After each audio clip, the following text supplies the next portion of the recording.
Please inform all your colleagues that the training is starting now. We have a very less count. Let's wait for another 5 minutes and then we'll continue our training. We have a very less count. Please inform all your colleagues that the training is starting in the next 5 minutes.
It's just too go shop price. Go shop price. If they reach the housekeeping mode, they might inform you of it. No, this one I still get the knowledge of. But if you log in now, they don't say, they don't tell us to log in now. I know you know the issue. No, why would you do Yeah. Well, I guess I don't have jurisdiction. Knowledge jurisdiction.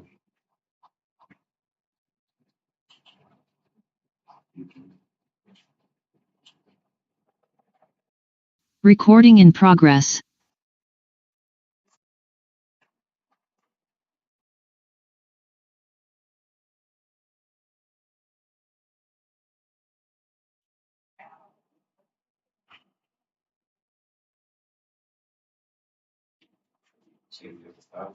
Don't start. This is not Excel, Abby. Maybe in 2 minutes time. This was in Excel. No, this is PMS an application. Okay. But Just for it this. was designed from Excel, but now they've converted it to an application.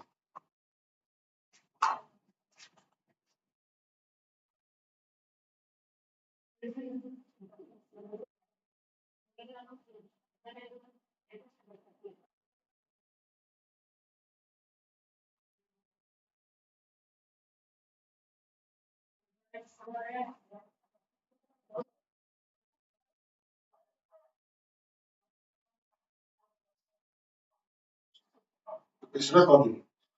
No, they live. That is fine. So let's continue our training. So till now, we have discussed all the operational capabilities of the system.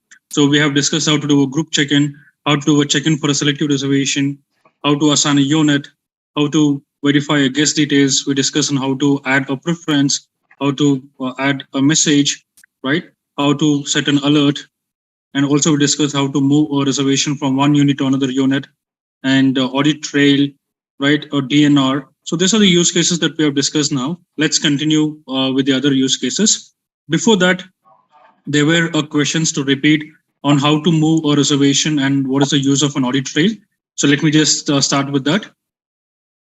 So let's just discuss how to move a reservation from one unit to another unit.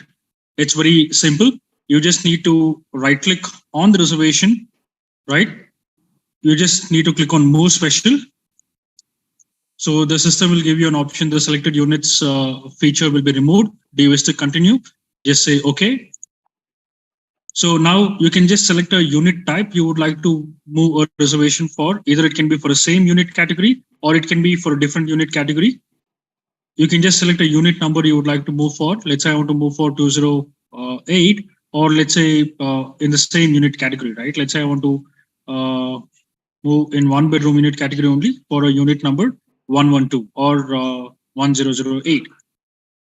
What's the reason for move? Let's say maintenance issues or something. You can just select whatever reason you want to have it for and just say move. So the system will tell you that do you wish to assign? Just click on OK. So this is how you move a reservation from one unit to another unit. Either it can be on the same category or it can be on a different unit category. Hope it's clear. Right. Now the second question what I had is that they want to know what is the use of an audit trail. Right. See, audit trail is there everywhere. It's there at the group level. It's there at the unit level.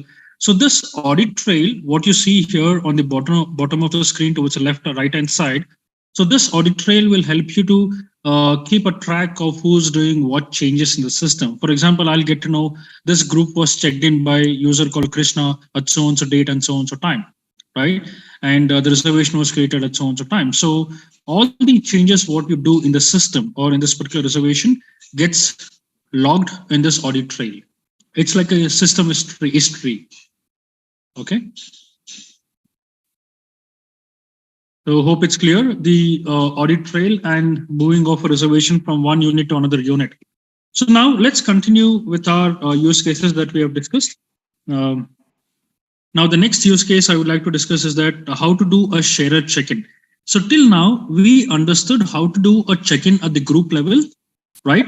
Wherein you right click on a reservation and you do a group check-in for a complete group. So if you want to do a check-in for a complete group, you do a group check-in. And also we discussed how to do a check-in at the unit level or the selected reservation, right? Wherein you just go inside the reservation here and you just select the units you would like to do a check-in and just you selected check-in selected. So these are the two scenarios what we have discussed when it comes to the check-in. One is a group check-in and the second is a selective reservation unit check-in from a group. Now the next scenario what we are discussing is the sharer check-in. It's an example where let's say in a unit there are two guests but only one guest is checking in, right? Inside a unit there are two guests but only one guest is checking in, right? So now let's understand how I'll be able to check in a sharer, right, inside the particular unit. Okay. Now for which I would like to take an example. Let me just go inside to the front of the screen. So let's say, let me take this example of this particular guest called Ron Phillips. I'll just right click, view details, enable editing, right? See, if I click on group check-in, the complete group will be checked in, right? Or if I select this unit, the complete unit will be checked in. But here, the scenario is that inside the unit, we would like to do a check-in only for one guest, not a complete unit, right? For which, what I'll do, I'll click on the unit I would like to do a check-in for. Now, in this reservation, there are two guests, right? In this unit, there are two guests. One is Ron and the other is Harry. Let's say I would like to check in only Ron Phillips. So what I'll do, I'll just select this guest over here and just say check-in selected, guest check-in. So if I do a check-in here, the complete unit will be checked in. But here the scenario, what we are discussing is that we are checking in only one guest inside the unit. So for which I'll just select the guest name here and just say guest check-in, right? Do you wish to check in this reservation? I'll say, okay. Now the guest is checked in over here, right? Now the check-in is completed for a guest or a sharer. Now you can just click on save. Now if you just notice here, the reservation is turned green in color because one guest is checked in. I'll repeat it. For you to do a guest check-in, just right click on the reservation you would like to do a guest check-in for. Just go inside the reservation here, enable editing. Select the unit you would like to do a check-in for, right? Let's say Ronnie Johns. It's still in reservation status.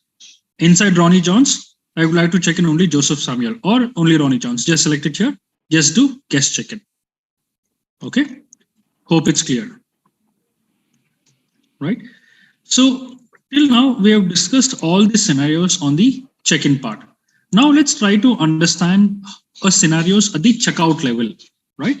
Similar like a group check-in, we also have something called group checkout, right? The scenario is that the complete group wants to do a checkout at the same time.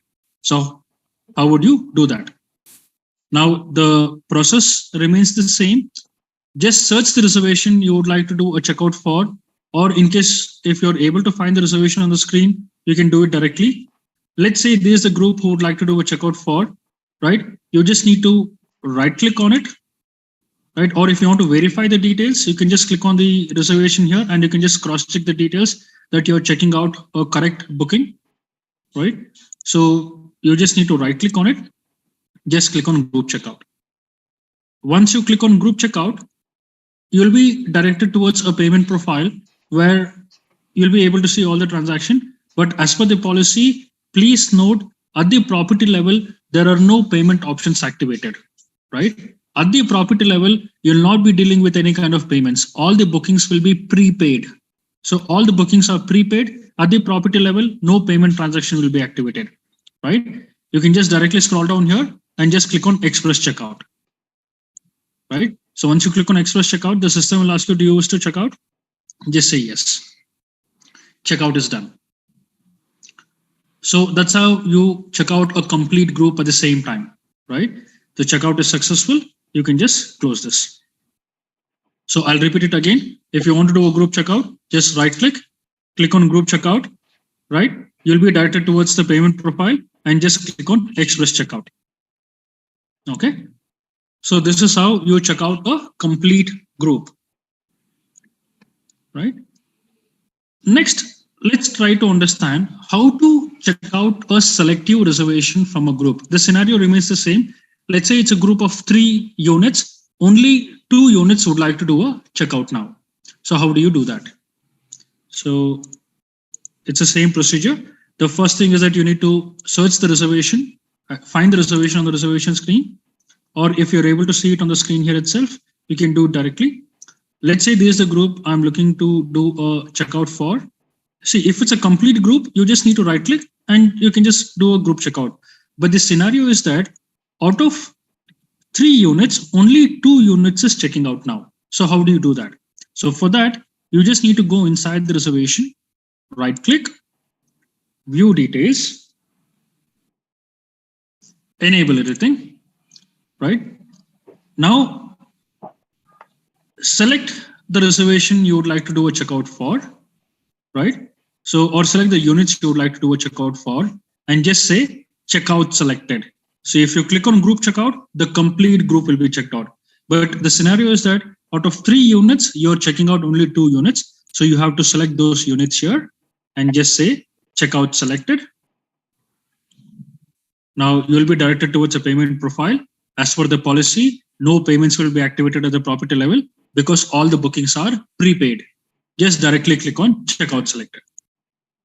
So the guest name whom you are selected to be checked out will show up here. Just say checkout. The checkout is done. Okay, that's how simple it is. Right? So hope it's clear to everyone. So I'll repeat it again. If you want to do a selected reservations to be checked out, right click, view details, enable editing, select the reservation you would like to do a checkout for and checkout selected. Once you do that, you'll be directed towards a payment profile. Just click on checkout selected since no payments are involved. Just say checkout. That's all. Okay, so we can ignore this since there's a payments involved. At your property, like I mentioned, there's no payments involved. You can just say checkout selected, or since there's a last case, you can just click on express checkout directly. Right? Do you wish to continue? Just say yes. Right? Checkout is successful. Hope it's clear to everyone.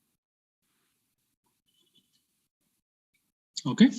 So we have discussed about the group checkout and we have discussed how to do a checkout for a selective reservation from a group. Now, in the similar way, there is something called early checkout, right? Early checkout is a scenario where the guest was supposed to stay in our property for a longer duration, but for some reason, they would like to do a checkout today itself. So how do you manage that? Let's take an example of this particular guest who was supposed to check out on 11th morning, but they would like to check out today itself. So how do you do that? So it's the same procedure. Right click on the reservation, click on View Details, click on Enable Editing. Select the units you would like to do early checkout for. Let's say I want to do early checkout for this particular guest called Kelly. Since it's a group reservation, I'll just select it here. Or you can just go inside the reservation. Just click on the reservation here and just say early checkout. I'll repeat it. Right click on the reservation you used to do early checkout for. Click on View Details. Enable Editing. Open the reservation or a unit you would like to do early checkout for. Let's say Kelly Miller. And just say early checkout. Once you click on early checkout, the system will ask you the reason for early checkout. You can mention the reason over here. Let's say change in plan.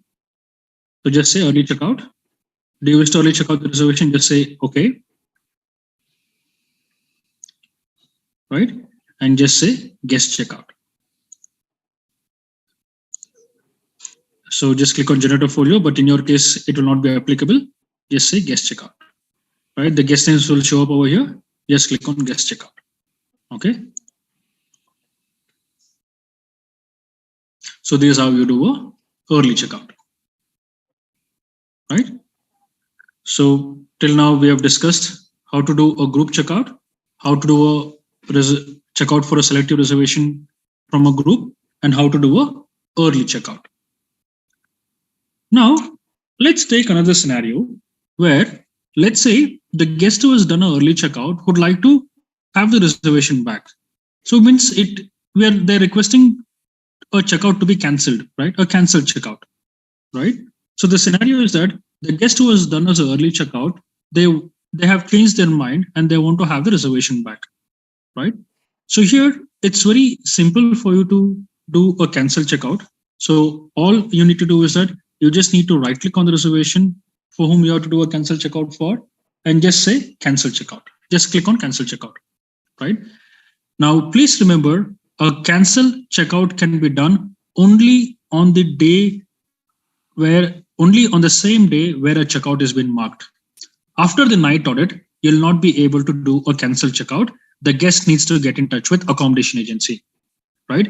A cancel checkout can be done only on the same day where a checkout was been marked. After the night audit or the next day, the guest needs to get in touch with accommodation agency if they want to get the reservation back. So if you just notice here, the reservation is back on the screen, right? So it's a very simple procedure. Just right click and just click on cancel checkout. Okay. Hope it's clear to everyone. So now in a similar way, you also have something called cancel check-in, right?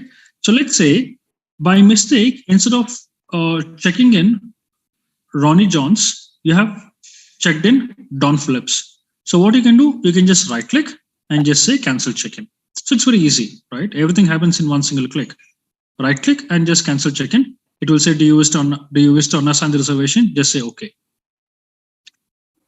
Now the cancel checkout has been, cancel check-in has been done. The reservation will turn back to the reserved status and the color is indicated through blue. Okay. Hope it's clear.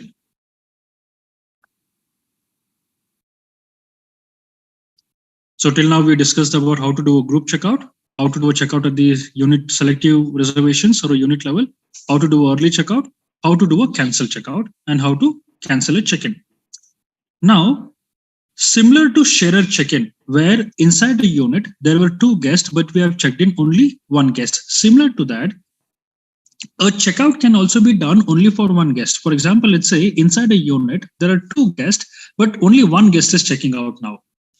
That's called sharer checkout, right? Now, let's understand how you can do a sharer checkout, for which I would like to take an example here. Let's say I would like to take an example of this particular reservation, right? I'll just right click on it, view details, enable editing.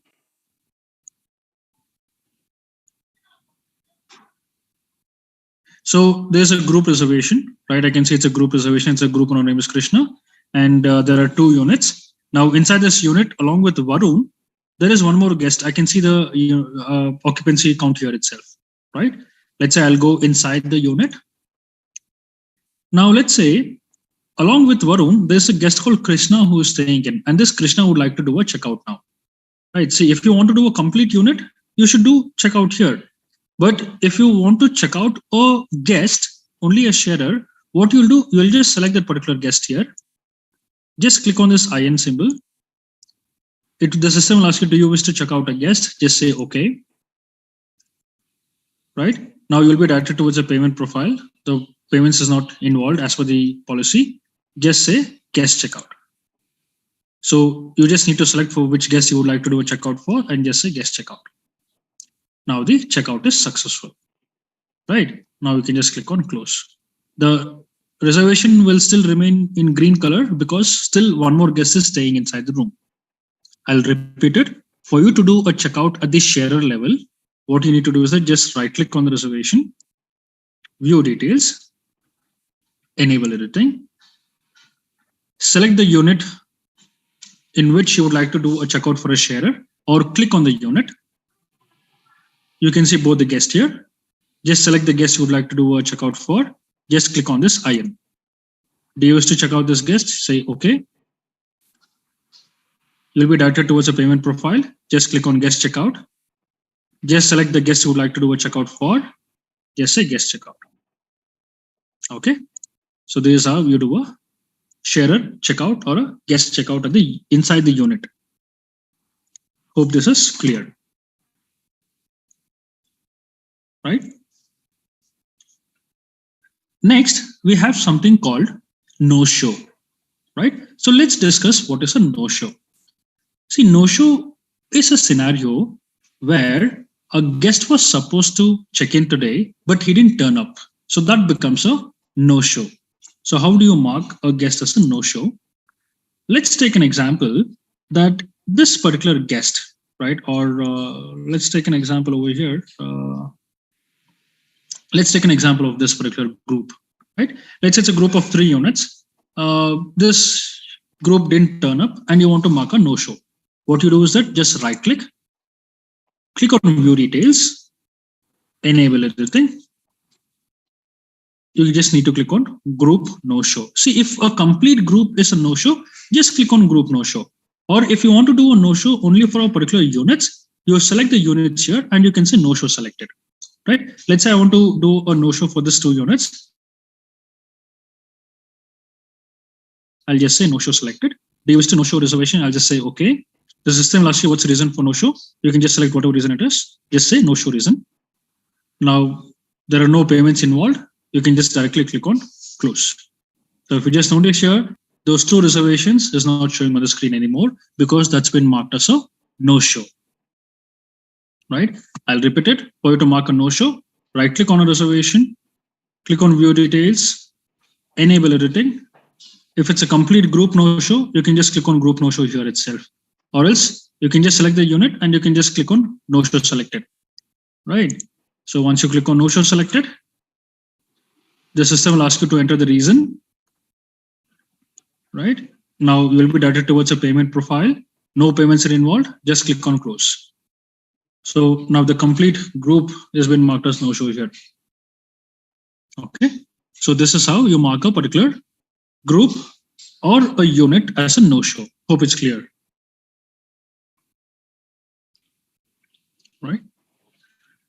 Next, you have something called reinstate, right? Now, reinstate is a scenario where, let's say the guest who has been marked as a no-show, he is there at the property and he wants to get back the reservation again, right? The scenario is that the guest was already marked as a no-show, but he has come down to the property and he wants to have the reservation back. So we call it as a reinstate, right? So now let's understand how you can mark a reservation which is done as a no-show. You can do a reinstate and you can get back the reservation, right? So now, whatever reservations you're marked as a no-show or a cancel over here, right? So whichever reservations you're marked as a no-show, those reservations will show in the no-show list, right? And also it will show in the cancel list where when you click on this cancel list, you will see the list of all the reservation which is marked as a no-show here, right? And you have an option to reinstate. Please remember, for you to reinstate a booking which is marked as a no-show, you need to come to the cancelled reservation list and just click on reinstate. The system will ask you, do you wish to reinstate? Just say okay. The reservation will be back on the screen. So it's very simple. You just go to the cancelled reservation list, just select the reservation you would like to do a reinstate for, just click on reinstate. And the system is again back on the screen. Please note, the reinstate will happen as per the actual calendar date, right? Not on the reservation date, right? And reinstate can be done only on the same day where a no-show has been marked, or it can be done for the future dates as well, right? Depending on the user access. Okay, hope it's clear.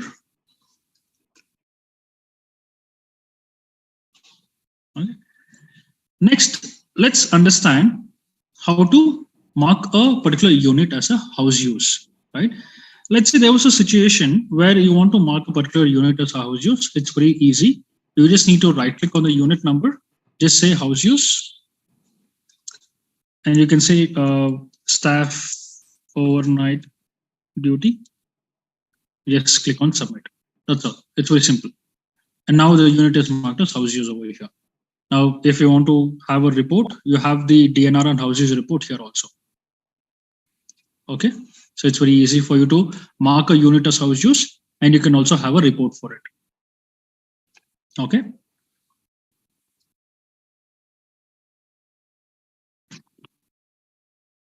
Now, next, you also have something called multi-property login, right? So this is applicable only for a user or a manager who is responsible for accessing and controlling multiple properties by sitting at one place.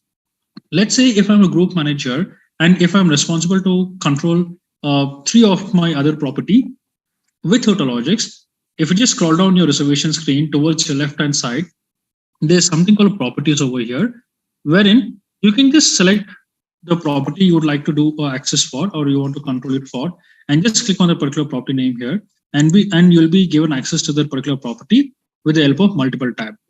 So it's just a one-time login. There is no need for you to put the username again and again, right? Provided he or she should be an authorized user. As soon as you select the property name here, you'll be given access to that particular property with the help of multiple tabs. So here I have one property for FIFA. Here I have one property over here. Simultaneously, if I want to access other properties, I can click over here and I can access it here itself. Right? So this is purely based on the authorized access. Okay, hope it's clear to everyone.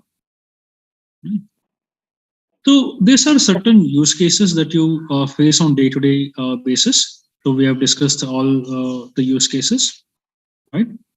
Next, let's try to understand the night audit process. Okay, so let's quickly understand the night audit process over here. Before that, Robin.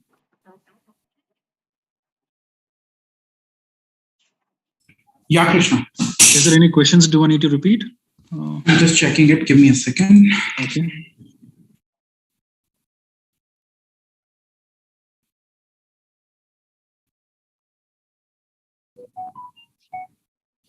Only no show.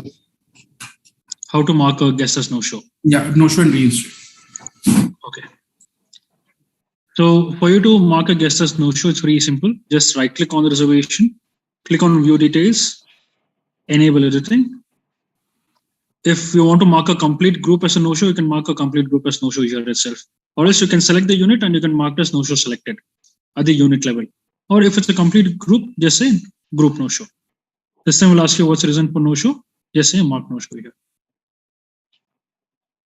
Right? You will be directed towards a payment profile where there is no need to worry about it because the payments are not involved at the property level as per the policy. Just click on close. Now the booking is marked as a no show. Now the no show booking can be marked as a reinstate. Let's say if a guest who has been marked as a no show has come down to the property and they want to have the reservation back. So how do you mark a reservation, or how do you get back a reservation which is marked as a no show? So we call it as a reinstate, for which what you need to do is that all the reservation which was marked as a no show will show up in your no-show list and the cancelled reservation list. So if you go here, you can see the list of all the reservation which is marked as no-show, and there will be an option called reinstate. Once you click on reinstate, the system will ask you, do you wish to reinstate this reservation? You'll just say okay, and the system will be back on the screen. Okay, hope it's clear.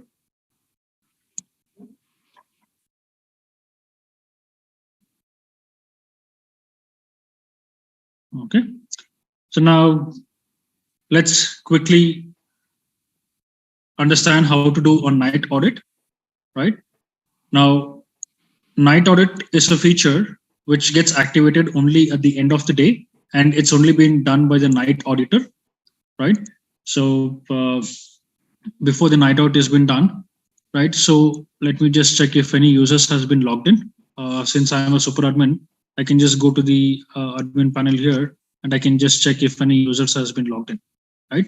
Or here, what happens is that normally when a night auditor starts to perform a night audit, if any users have been logged in, on their screen, they will get a window or a timer of 4 minutes, which will tell them that in next 4 minutes, a night audit will be started, right? So since now I don't want to wait for 4 minutes, I've just logged out all the users from the backend. Now let me start with a night audit. So for you to do a night audit, you have an option called front desk here.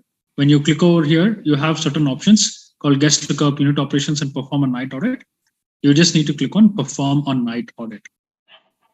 Once you click on perform a night audit, during night audit, there are certain alerts that are being given to the night auditor. The first alert is that for the list of checkouts due, let's say this was the list of all the guests who were supposed to check out today, but nothing was been marked in the system. So during the night audit, the system will give you a notification and it will consider that the guest has been checked out, right? Next, I'll say continue to night audit. Now, the next notification, what I get is for any check-ins been missed. Let's say there was a list of guests who were supposed to check in today, but nothing was been marked, right? Either it was marked as a no-show or it was not marked as a check-in. So during night audit, the night auditor will get an option like this over here. Whether you want to mark it as a check-in or it's a no-show. I can mark it as a no-show from here itself, right? I can just mark all the reservations as no-show. The next option, what I get is to close the cash counter. Like I told you earlier, the cash counter can be closed at the end of the shift or it can be closed at the time of night audit. So this is the place wherein you close the cash box. There's no need to worry about the value because there's no payment involved at the property level as per the policy. Just click on close counter and just say continue to night audit. That's how simple it is. The night audit will get completed in less than 2 to 3 clicks. So once you do a night audit, right, the night auditor or the manager of a property will get the night audit report automatically, right? There's no need even for the front office team or a night auditor to send the report manually. As soon as a night auditor performs a night audit, this report will be sent to the property manager email ID automatically, right? We can send up to 5 different emails, which tells what is the number of units occupied, available, check-ins, check-out, no-show, right? Your house details, revenue details, everything can be seen here itself. And just say continue to work.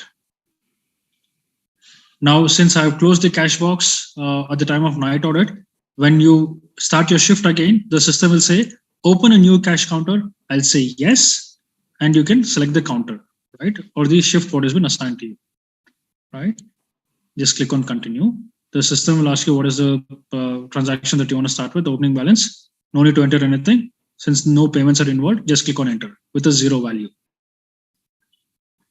So again, I'm getting the screen because from January 7, I've not done night audit. So until and unless I do a night audit for the current date, the system will keep on giving me this notification, right? I can just cancel it for now, right? So this is how you do a night audit. It's very simple. You just need to go here on the top left-hand side of the corner screen, just say perform night audit. Hope it's clear. Now, I was talking about closing a shift either at the time of night audit or at the end of the shift. For you to close the shift or close your cash counter at the end of the shift, it's very easy. On your right-hand side, if you just see here, there's something called close counter. right? So if you just click on close counter here, there's a place wherein you can see all the transactions here and just say close and withdraw here itself, right? In this way, the counter can be closed either at the time of night audit or it can be closed at the end of the shift also, right? Hope it's clear.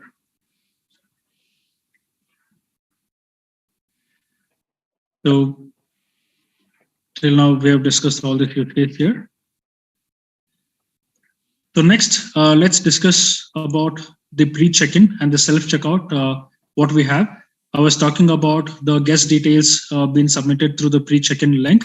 So let's discuss on this pre-check-in, okay? For which I'll have my colleague Robin, who will be taking it from here. Thank you, Krishna. And please look into that part now. Clearly. Sure. Yeah. So I'll be just sharing my screen. Let me just log in. So as Krishna was doing the night audit, as we said, we have to log out everyone in order to perform the night audit. So let me just quickly log in.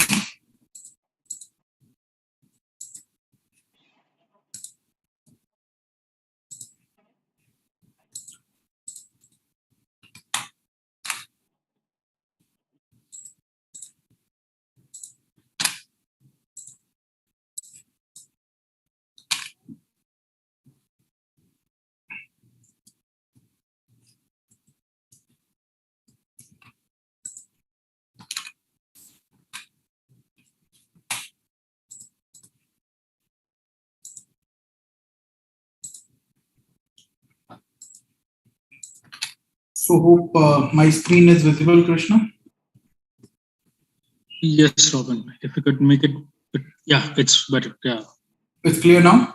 Perfect. Yes, it's very clear. Yeah. So good afternoon, everyone. So now I'll be starting with the pre-check-in self-checkout guest service module. To start with, what I will be doing, I will be just showing you the process of how a pre-check-in email will be sent from the system, how you will be seeing that the reservation or the details are already sent, and how a guest will fill up the detail from their end.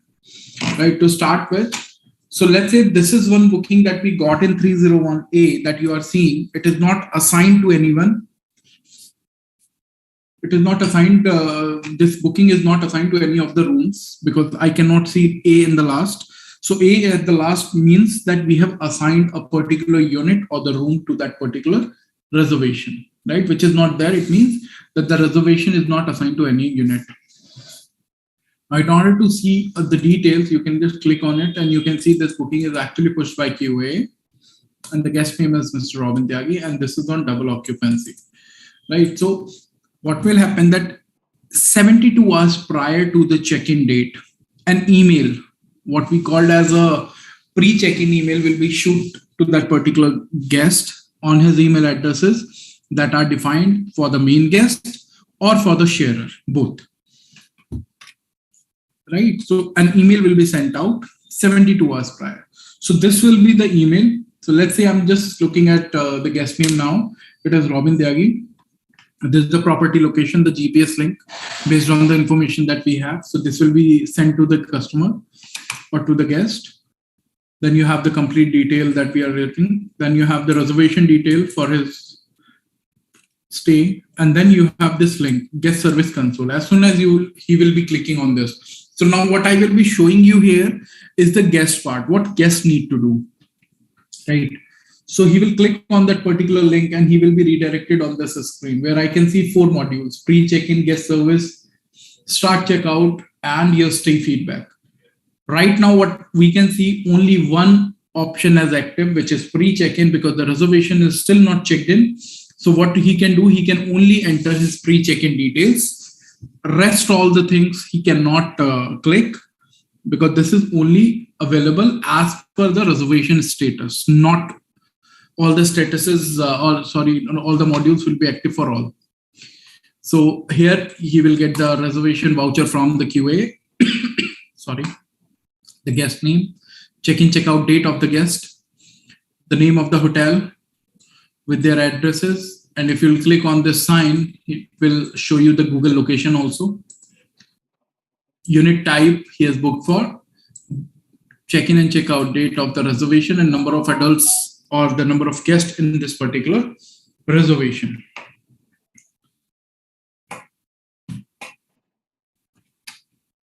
Now, what he will be doing, he will be clicking on pre-check-in. Now, in the pre-check-in, as soon as he will be clicking on this pre-check-in, he will see that this is the information which is got, that please fill in your personal detail. By completing the information, you hereby declare that the information provided by you is true and correct, right? Enter your personal details. Whatever you have in your passport, please enter the same information here in the Latin character. So the title, first name, last name, phone number. So there are so many things that we can see here, out of which only with the red asterisk sign, what you can see the information are the. Then the home address, which is optional. If you want, he can. Otherwise, he can leave this as blank also. Work address, again optional, right? This is the first step. If you missed entering anything, right, then system won't let you go to the next step. Will say that please enter your last name, right? Let's say first name and last name I'm entering, and I'm clicking on the next step, which is uploading the ID. Now, while uploading the ID, what I can see here, there are two options that I can select. The guest who will be coming in the FIFA event, he could be a Qatar resident or a foreign resident, right? If he's a Qatar resident, he will have the Qatar ID. He need to select the Qatar ID and he need to fill up the detail. If he's a foreigner or foreign national, then he need to select the property ID and he need to enter the details as per that. So he has selected the passport ID, the number, passport number, name and all is there, right? These are not mandatory fields again. The mandatory fields are only ID number, selecting the ID and the issue country. Then you can upload an ID. The next ID that you need to select here is your hire card ID or your fan ID. Right, and you can enter the number of that. Coming to the third step, which is expected arrival and departure details. So here you need to select how the guest is actually coming, right? He will select. So what is important here is to know that is it mandatory to fill up the details? So it is not mandatory if you are not selecting any mode here. But if you are selecting anything here, then system will ask you the details. Otherwise, system won't let you go ahead. Either you can select it, fill up the detail, otherwise don't select it. System will let you go ahead to the next step. Right? These are the arrival and departure information for the booking that the guest can enter, that how he's coming, what is the flight number and the timing he's coming in. Right? So for example, by air, QR581.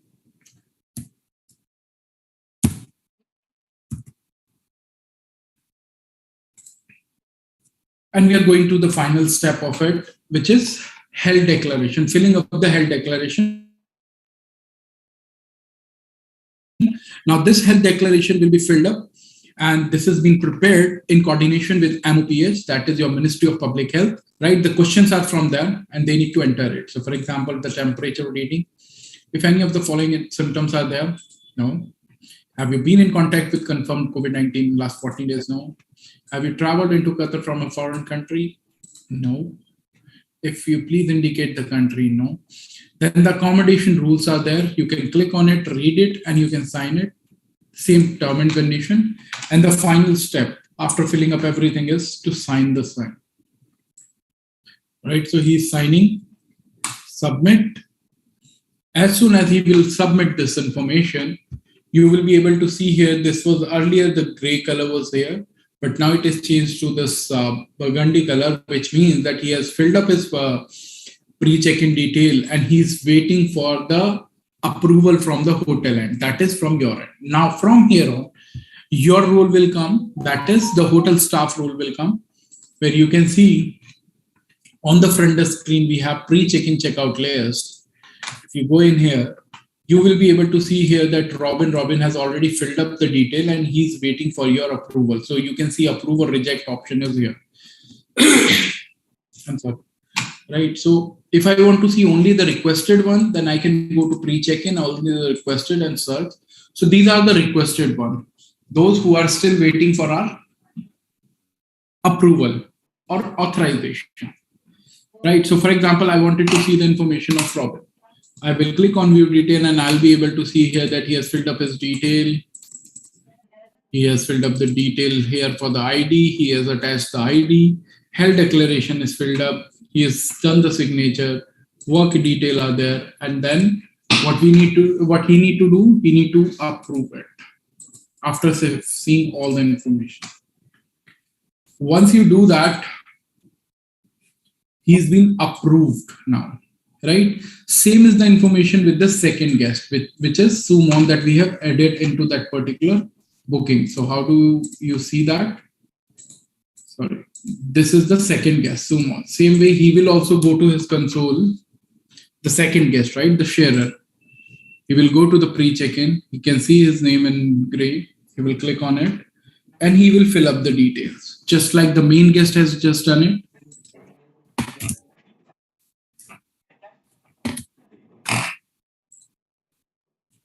And upload ID, Qatari ID. He has selected Qatari ID and FAN ID.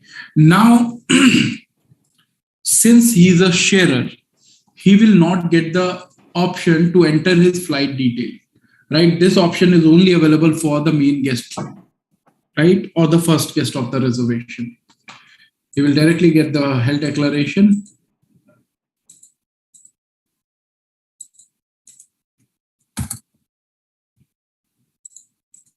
Right, so he has filled up all these details and you'll click on sign.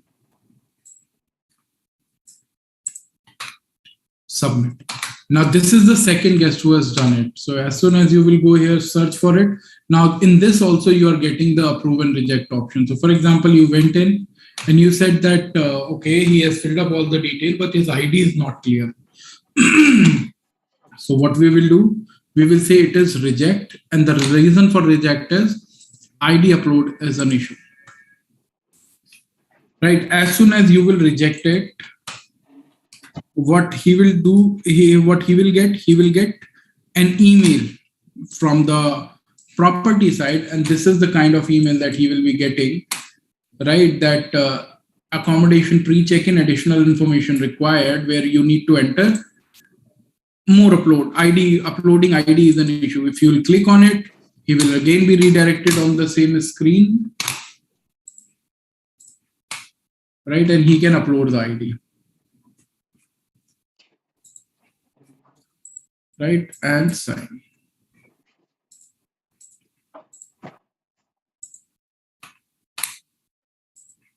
Now, once he has signed it, again, you're getting this option of approve and reject. You can approve it this time, and your pre-check-in is complete. Now, as soon as the pre-check-in is complete, the next step is that we will assign some rooms to it. So how do you assign this room? So for example, I wanted to assign a room 307A. What I will do, I will click on move special, the same unit type, 307. Okay, so 307A, and the reason could be incorrect assigning, move. Now he's been assigned in this room. So I will select and mark it as inspected, because the room status should be inspected in order to check in, right? So as soon as I will assign this room to this particular guest, what will happen? That you will see that the published registration card link is now active, which will come only after the room is assigned to that particular reservation. What as a hotel staff you need to do before he checks in, you need to push this registration card on his email address so that he can go in and sign this registration card before arrival, right? So this will be the email address, and this is the email that he will be getting that access your registration card. You can click on it.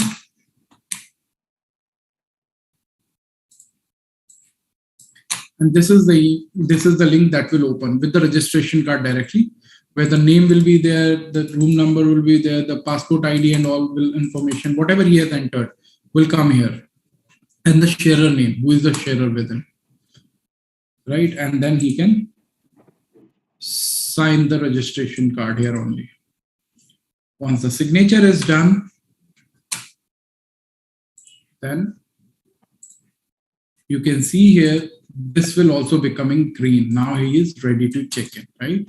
Same way, you can also push the registration card for the sharer also, right? And if you want to see the signed registration card, you can click on view registration card. You will be able to see the signed registration card here, right? Which can be saved and saved in your system for the future references. Now the next step is that you are checking him in. So as soon as the room key is given, you're marking him as check-in. Right? It will auto pop up the registration card, which is also signed. Yeah, hello, how are you? Now the guest is checked in, right? As soon as the guest will be checked in, you will be able to see here. Did you check in? This time the pre-check-in link. The pre-check-in link is now disabled and the guest service sign is now enabled. Right? Why? Because the guest is now in-house. He can request any guest service from his console, but he cannot fill up the pre-check-in because he is now post-check-in. Now he's running on the post-check-in mode, not on the pre-check-in mode. Right? So the guest service can be done. And how do you do that? How will the guest will be doing it? That he will click on the guest service. He can select the service from here. So for example, Batal. And he can say that require.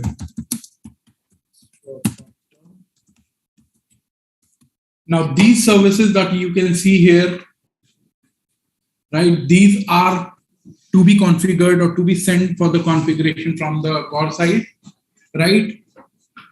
There is a turnaround time or SLA attached to each request. So whatever request I'm selecting here, right? That will be consist with a particular due time. That if you're selecting it, it has to be closed within 2 minutes, 5 minutes, half an hour, 1 hour, 2 hour, 1 day, right? Depending upon what is your SLA.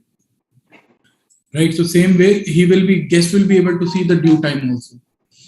Right, now let's go to front desk and let's go to the guest service console, which can be seen from others, guest service.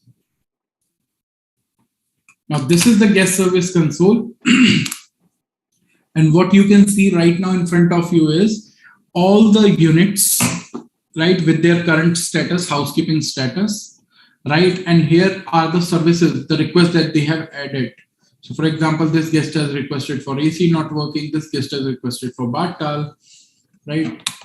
What you can see here in the alert sign, that is your escalation. So it seems that this issue or this particular request is being escalated. That is the reason this sign is coming. And this task is actually assigned to maintenance, right? And this Batal is assigned to housekeeping.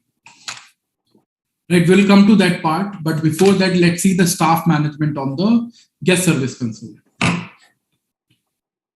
We have a staff list here, right, under the staff management, where I can see all the staffs that are there in the system for any particular team, but he is there in the system as a guest service staff, right, under maintenance, under security, housekeeping, IT, right?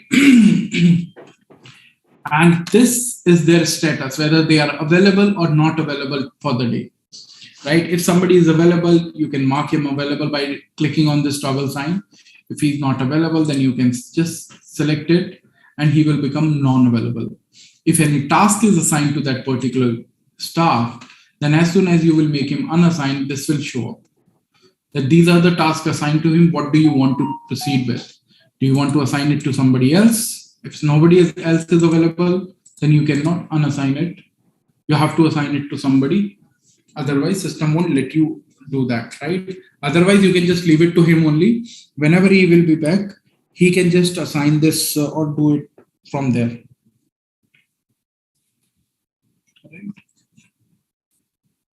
If I want to see only the housekeeping staff here, so these are all the housekeeping staff I have.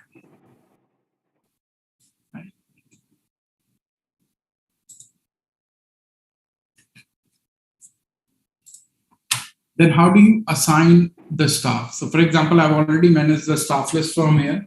Now I can go in and I can select any work area. It could be room, it could be block, it could be the hotel gate, it could be the swimming pool, it could be the pool area, anything, right? You can select, you can click on assign team, and you can say, I want to assign for housekeeping. These are the housekeeping staffs available. You can just select, these are the staff and save it. So these are now available for this particular rooms that you have selected or the units that you have selected. So these are the rooms, sorry, these are the staffs available for these units.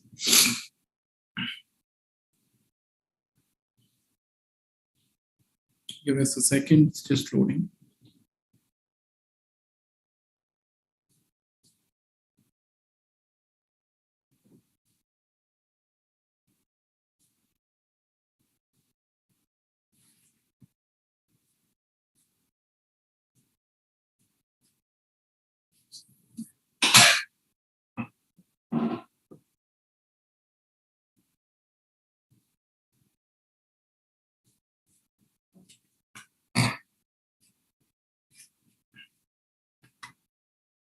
Just give me a second, generally take some time. Okay, so now this is assigned, right? These are the staffs assigned. Same way you can just assign for other job types also, that is maintenance, housekeeping, or security. Now, after assigning, I would like to see the assigned staff. So I can simply go to the assigned staff, and I can see here that Adam is assigned to these units, right? Or these work areas where swimming pool is also there. Same way Edison, Akash, everybody is there, right? So I can be able to see all the staff's name here with their work areas that are assigned to them. Right? This is about the staff management. Now, how do I see ongoing pending tasks? I can just simply click here. Right? And I can be able to see the pending and ongoing tasks. If I want to do any kind of assignment here, I can simply do it by clicking on it. Right? And I can say that Sayed Rafiq will do it, and okay. Now this is in progress, right? So let's go to task list. This is the main list, task list, where I can be able to see the list view of the task assigned or raised. Right? So for example, there are two tasks raised, 450 and 451. This is escalated to level 4, can't do anything. This is a normal task. So it is a normal task. What I need to do, it is already in progress. Sayed Rafiq has done it. I will mark it done. I will say that and okay. It is done, closed in 110 minutes. It is escalated to level 4 and then we have closed it. It is marked here, right? This is how you will assign and you will close any particular task. Now let's say it is escalated to level 1, for example, right? And how do you see that? Again, using this alert sign, a triangle, you will be able to see that this is escalated to level 1. What is the next option that we have? You will reassign it. Right? As soon as you will be reassign it, you will get the option that whom to reassign. So I will say, okay, just reassign it to Jack. Okay. You have now reassigned it. So what will happen that the task number was initially 451, right? Now this task number will change to 451/2. That is, this task is actually escalated to level 2, and then we have reassigned this to another staff, right?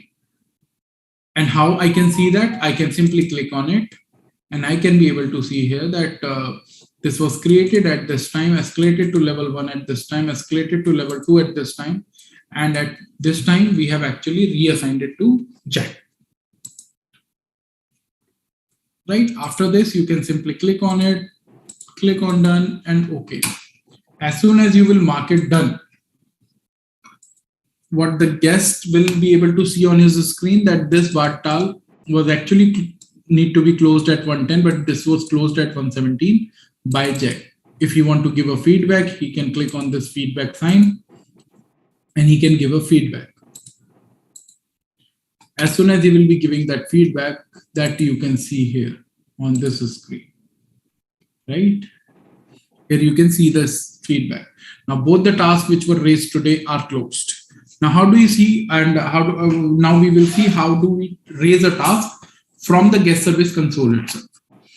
you will be able to click on this add task. Here you have the option of internal or guest. If it is guest, then only those rooms will show where you rooms are checked in, right? And the rooms you will be able to see here these rooms. As soon as you will be selecting the occupied room, the guest can also see the same task in his own console. Right here, he will be able to see it here as soon as you will be selecting it as guest. If it is an internal task, then this will not be shown on this particular guest service console. Sorry, guest console, right? Let's say I'm raising any task for lobby. Not IT security issue, and the issue is that fire alarm goes off, right? And I'm assigning this to folder, right? And this is an incident. We have to report this as an incident. This is an incident that happened, that the fire alarm suddenly goes off, right? So it is assigned to them, and we have marked this as incidents and clicked on OK. So now you can see, since this is marked as incident, you will be able to see this with a red top corner. Right, this corner or this red corner shows that this is a incident and this has to be dealt accordingly. And this will be able to, you will be able to fetch up a record or report for all the incident happened in the day. So for example, if I click on only on incident, then only incidents will come here, not the other tasks. Right, this will help you in creating or managing your task, the incident report. Now let's go further. The process will remain same hereafter, that he will be clicking on in progress. He will assign it. So since already assigned to welder, you can mark it as done. That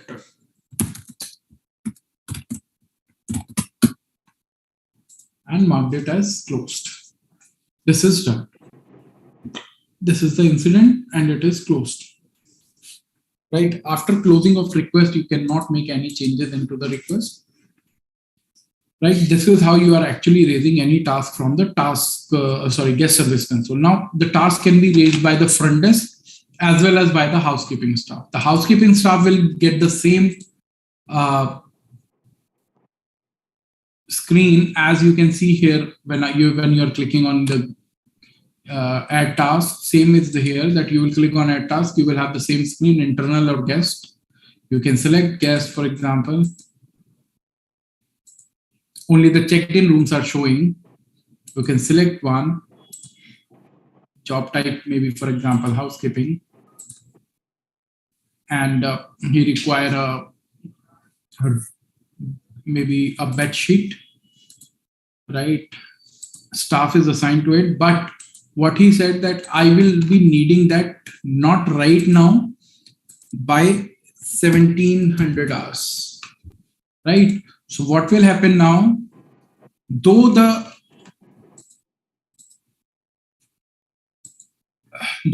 turnaround time for this particular request is 10 minutes, but this 10 minutes will start from the 5 p.m. right? Because this is something that has been selected by the guest, right? That he needed by 5 p.m. If you are selecting 5 p.m., then this will not be escalated to next level until his time, what we have selected as due time. Right, so this is about that. Now we'll go to the front desk, and for any particular guest, you can raise a request, right? So for example, I'm raising it for this one, message task. I will go to tasks, and here I can select. So for example, he require a help in IT, Wi-Fi not working. Okay.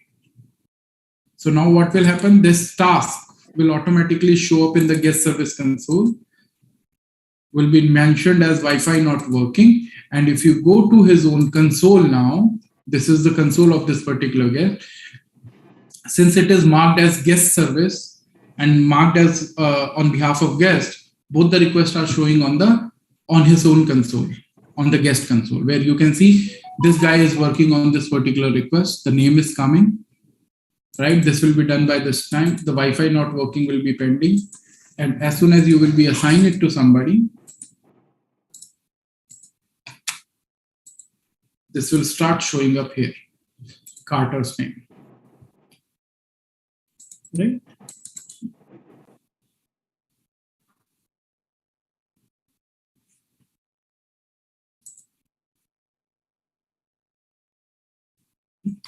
So you will have a question that this is changed to SD451/2, right? But what happened to SD451?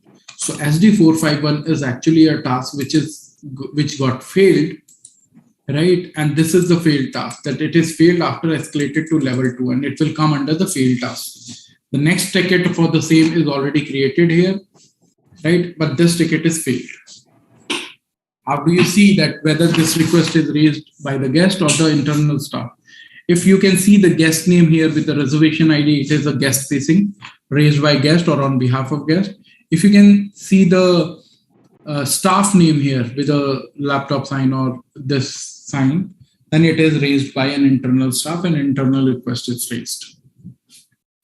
Right? This is about the particular task that we are uploading, or that we are raising. Right? Now, these are certain filters that we have. So you can search it using the reservation number, guest name, unit number, timing or dates, due on or created date. Right? Then you can select the job type as housekeeping, or you can either select a particular request also, that how many Bartal requests we got. Right? Then incident, escalated, or the failed task. These filters are there. And the last filter is that view by the current status. Right? Pending, in progress, done, or cancelled. And this report can be exported in PDF, Excel, and CSV, what you can see in front of you right now. So the next is the dashboard. Now this dashboard will be for today. So I can be able to see here that how many tasks are created today, how many in progress, how many closed, how many we have are escalated to next level and then we have closed it, right? Or in progress. So overdue means escalated and then the status is coming, new, in progress, or closed. Right? Any new task that has been created can be seen by using this notification shine drop. If you click on it, you will get the same screen which can be assigned. Right? This date can be changed.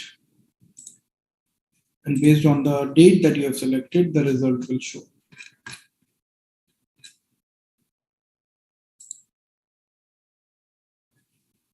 Okay, so this is about the guest service console. And anything to repeat, Krishna, if you can see? Robin, there's a request to repeat about how a guest can access this pre-check-in link. Okay, so in order to show you that, he will get an email, right? As soon as, so what will happen that 72 hours prior to check-in, the guest will get an email like this, where we will be mentioning about all these details, and we will be showing off his reservation, and along with that there is a link that we will be sending him. Guest service console. He will click on it and he will be redirected on this particular console, which is the pre-check-in console. Now, this is a common platform for all the detail for all the things like pre-check-in, guest service. Depending upon the reservation status, the same module will be active. So if it is not checked in as of now, then the pre-check-in console will get active. If it is checked in, then the guest service will active. But if it is on the checkout date, then start checkout and guest service will be active. Once the checkout is done, then your stay feedback will be active.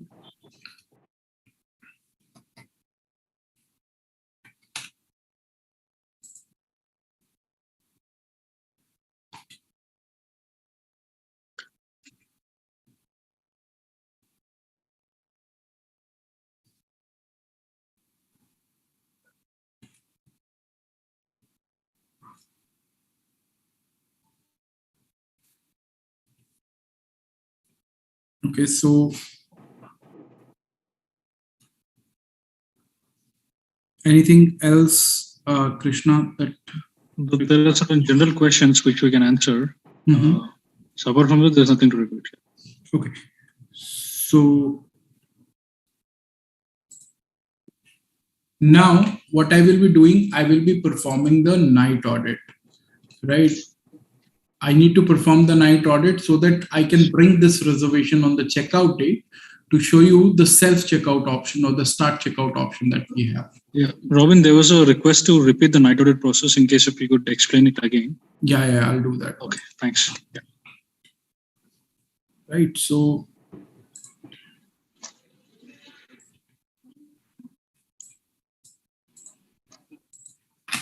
now, in order to perform the night audit, the first step is that I will go to front desk and I will perform the night audit.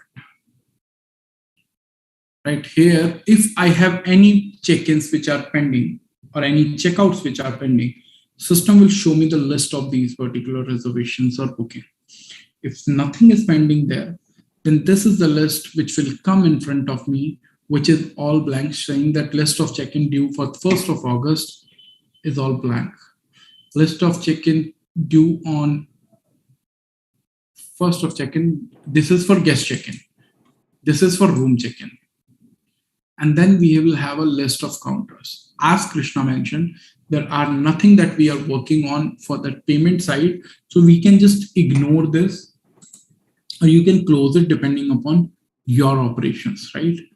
Then if we have any third-party connections which are there, we need a particular actions, then this will show you that part.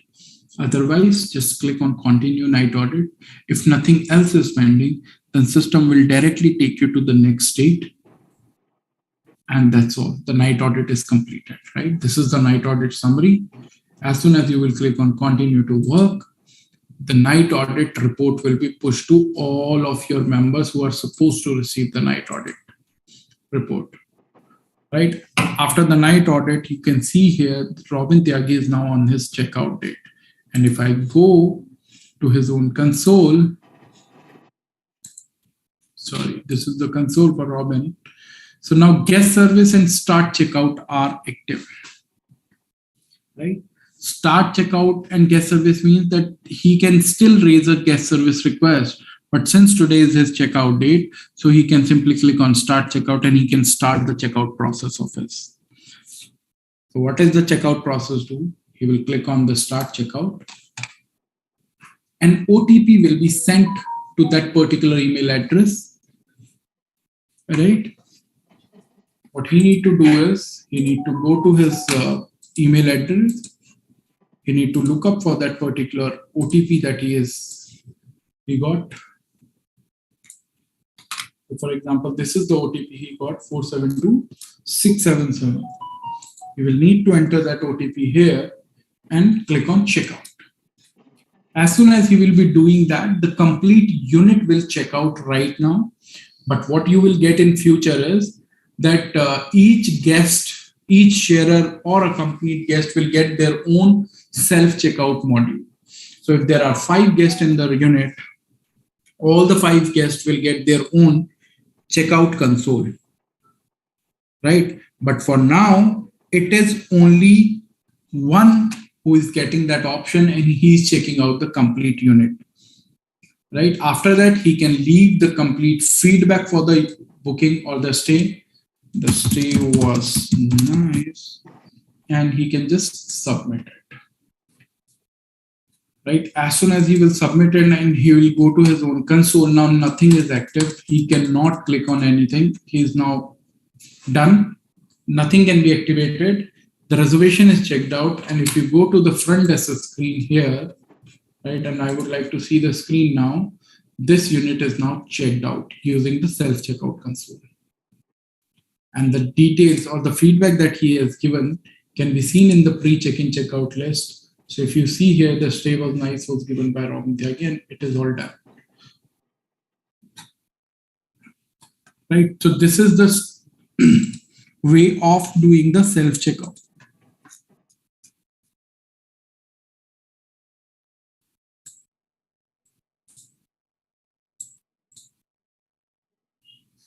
So there are a couple of queries that I need to answer.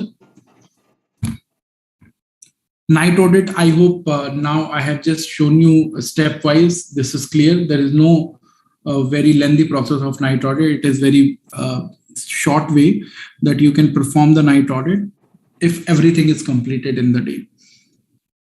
Right. Next is Registration card. Registration card can only be posted after assigning the rooms only. Before assigning the rooms, you cannot push a registration card.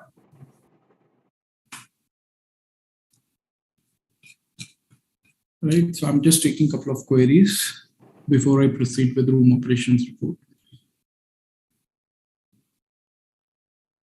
We are not showing the unit numbers in the pre-check-in, right? Anywhere in this pre-check-in, we do not have the unit number. It is only the unit type, the hotel name. The unit number is only shown in the registration card, nowhere else. How many registration cards should we have per reservation, depending upon the sharer and total guest? If there are 5 occupants in the unit, all the 5 will get the registration card. So as soon as, no, there is no alert option if you're assigning any task to any particular guest, staff, because they will not be, there are many staff who do not have access to guest service console. It will be the person who's sitting there and assigning the task will need to inform him manually. If he has not completed the pre-check-in, then yes, you need to scan the documents. Otherwise, it is not necessary to take the or scan the documents, because you need to just provide the room keys if everything is fine.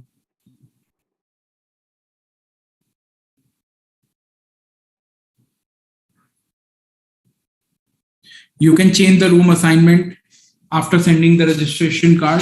As soon as he will be clicking on it and for the signing, he will see the updated room number or the unit number.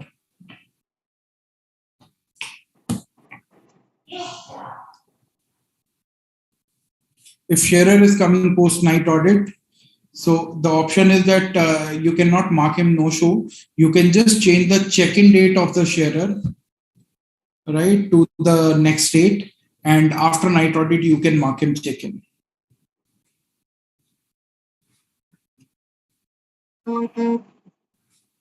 Yes, it goes only to the email IDs that are configured in the system.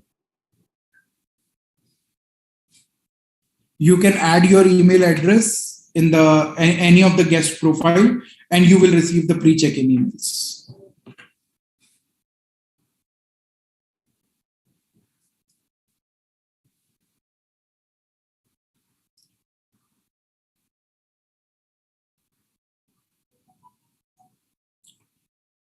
You cannot create a reservation. You cannot reserve a unit. The reservation will all come from the QA, right? There is no function which will say that you will be creating any reservation at your end.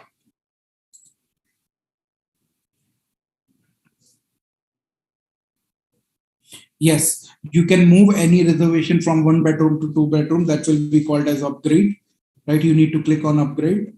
Otherwise, the system will not allow you to do that. So I've taken almost all the queries on live. Now I'll be just going to the front desk and I will show you the room operations support, right, before proceeding to lost and found department.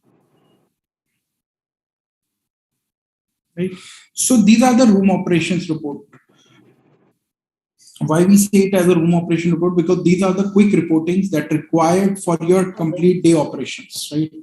A check-in list. A check-in list is required to see all the check-ins for the day, right? So for example, I'm looking for a better date range from 1st till 9th, right? And I'm searching for this one. So I can see here that these are the guests who are supposed to check in. If somebody has already checked in, it will say as checked in. Otherwise, it will say as reserved, right? If the status is reserved, this will show you the current status of the reservation. Now, I would like to see the summary. So summary says this is currently these are the reservations which are checked in for the past date. Since I've selected from 1st of Jan till 9th of Jan, today there is no check-in pending, right? Thus, it is showing me all under the checked out or checked in status, right? But here you can see the summary always, right? You can filter it by using reserved, check in or check out. You can filter it by unit type, unit, block, or floors, right? You can include the third-party IDs, which will be generally the voucher ID from the QA, right? And any BB code.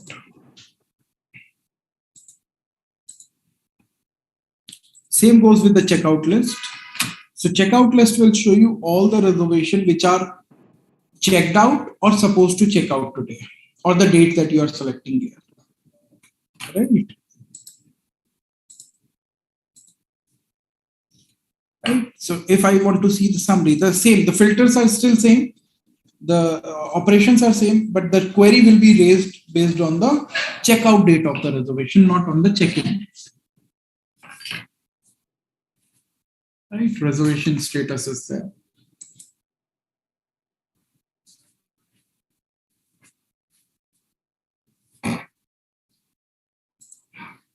Next, pre-check-in checkout list that we have just explained. So in this, all the pre-check-in checkout related reservations will show, right? All the feedback, the checkout feedback will show up here. If any guest is checked in, right, and you want to send him the guest service console, again, you have the option here that you can click on this, and the email will be sent to him again. Right? Or you can search for these guests using the name, reservation ID, search by using the dates, right? Pre-check-in, check-in, check-out. These are the information that you can select. Now, next is the reservation list. All the reservation for the day that you have selected will show up here.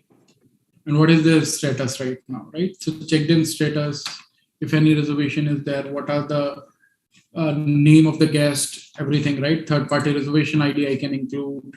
I can exclude the complimentary room. Again, the filter will be based on the unit type, unit blocks, status, source of business, right?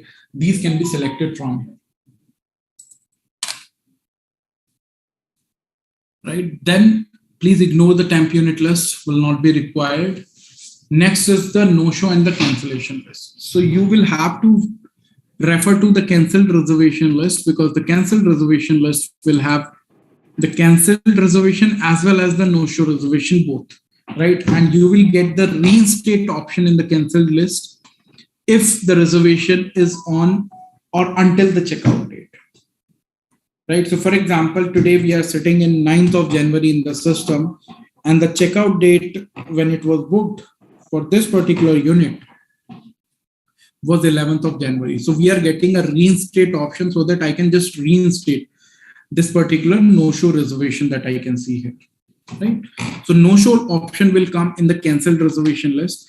If I don't want to see the no-show here, I can exclude that, and only the cancelled reservation will come here.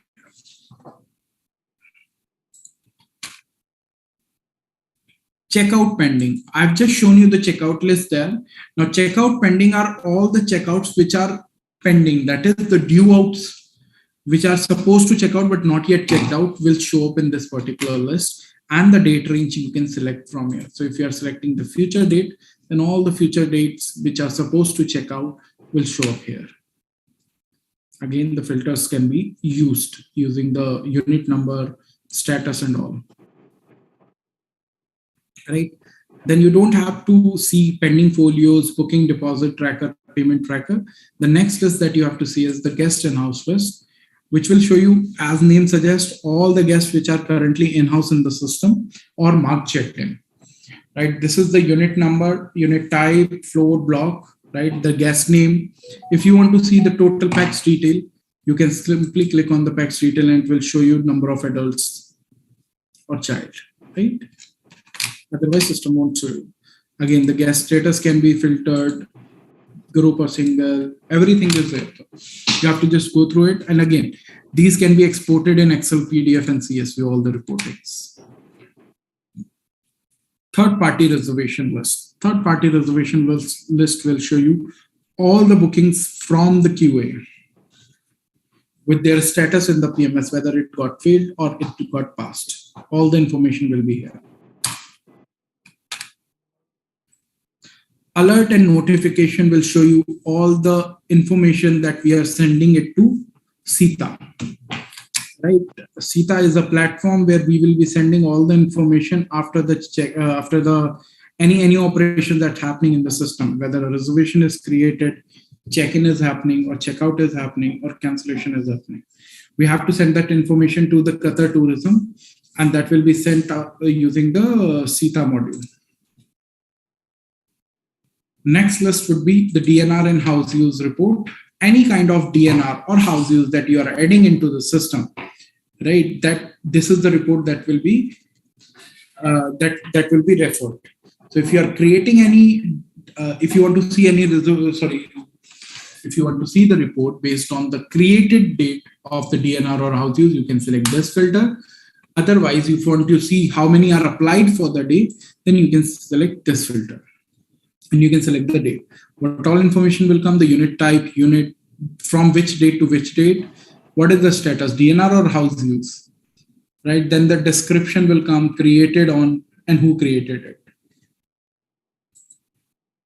Right, this is about the room operations report. Then we'll come to the management dashboard, which will give me all the information for the date range that I have selected here. What is my ARR, RevPAR, occupancy percentage, the house status, the revenue analysis, business on books, occupancy analysis per room type, the top 5 of performing OTA or offline travel agent, anything, right? And then you will have the source bifurcation, segment bifurcation, market segment, and the availability index as per the unit type.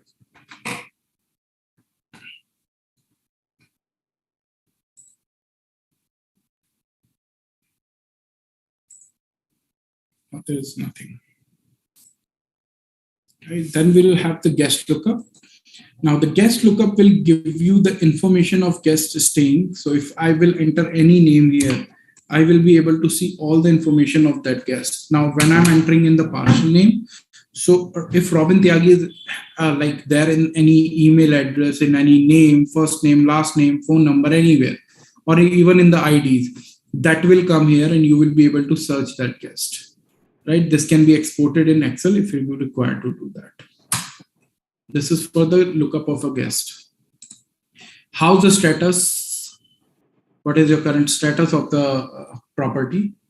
Number of rooms, adults, right? These are your departure expected, arrival expected, walk-in rooms. These are your closing for the day, your housekeeping status for the day. So this is the complete house status that you have, right? We'll come to the property layout. Krishna must have shown you. So this is the property layout that we can add into the system.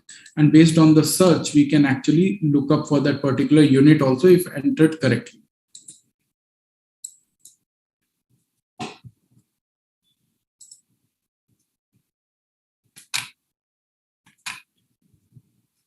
That's all on the room operations part. Any question is there? I would love to answer that. Otherwise, I'll just move to the last part of it, which is lost and found. Robin, there's a question on understanding what is Sita. Okay, so I'll tell you, Sita is basically a platform or a third-party tool, which is also a link to your Qatar Tourism. So all the information Qatar Tourism required, right? In order to process the visa, hire card and all, this is all coming from their side.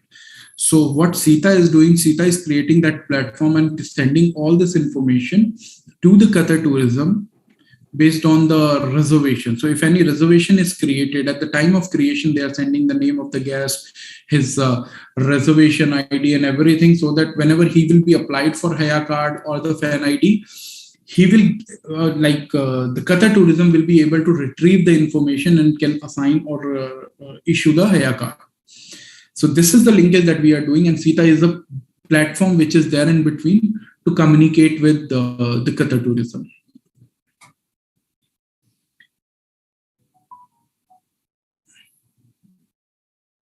We are only sending the unit number in the registration card, and the reason for this is none of the registration card can be signed without unit number in it. Even a manual registration card, if you want to get signed from the guest, you need to have a room number mentioned there. If in case you are changing it, you can always do that, because even when you are doing it on a normal basis on a physical card, you will always have that option that you can just cut the previous room number and you can write the new room number if any out of order is happening. If that room is not checked out, it's a game.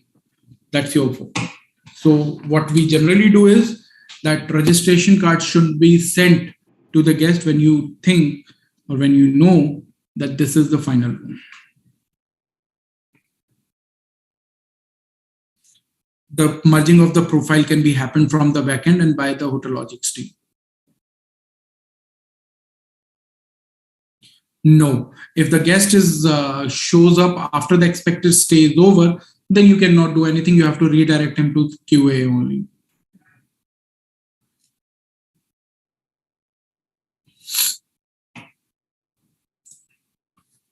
Right, so I think that's all. Now I'll be just going to the lost and found, which will be the final thing for today from my side.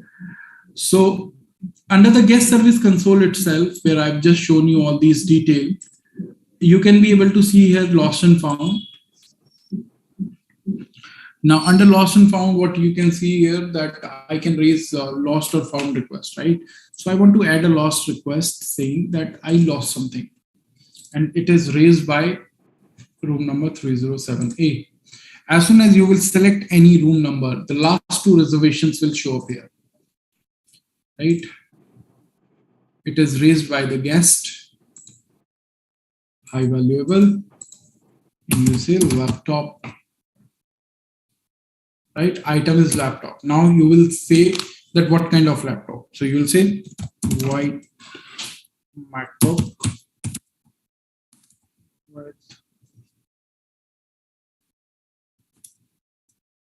Okay, white MacBook. That's all we have.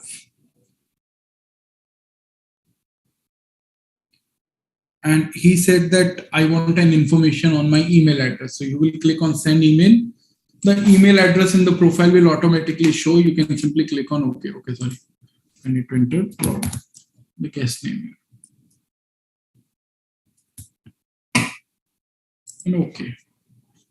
Now this is the lost request raised by Robin, right? At this time, laptop, white MacBook. And this is the ticket number, right? This is the lost request. Now we'll come to the found request.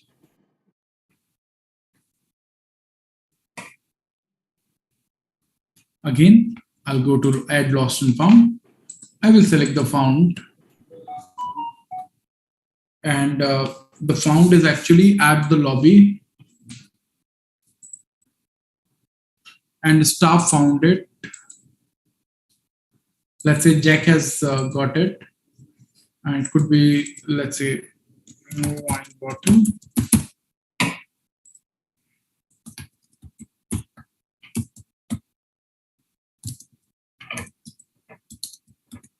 So this is the information that he has. He has added it and he said, okay. So now I have two requests here. LF110 is for the lost and LF111 is for the found, right? Now let's say, and I go for the lost request first. So now we found it and we called up the guest. He said that please give this to me, right? So let's say I change this to found now. Found by Audrey. Found the laptop in side or drawer. Anyway, right? So this is what we found, and we send an email to the guest, right? So how this email will look? First, I'll show you the template of this email.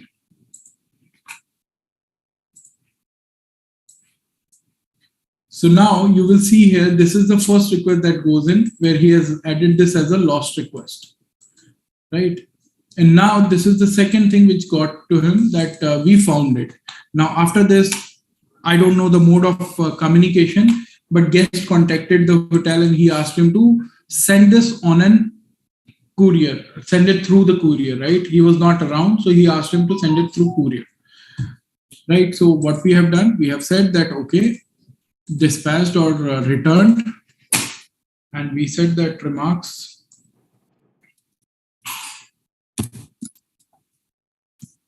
says that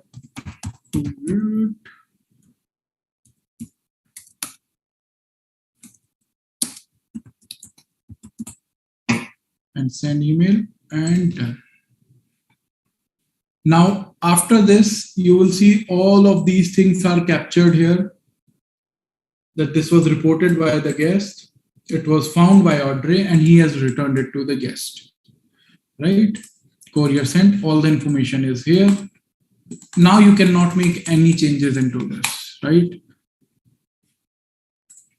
After the request is closed, right, you cannot make any changes here. Now, same goes with found. So, for example, there was a found request that was through room number. We found into the lobby. Nobody claimed it. Now, as a process, within this expiry date, so for any kind of found request, you will have an expiry date.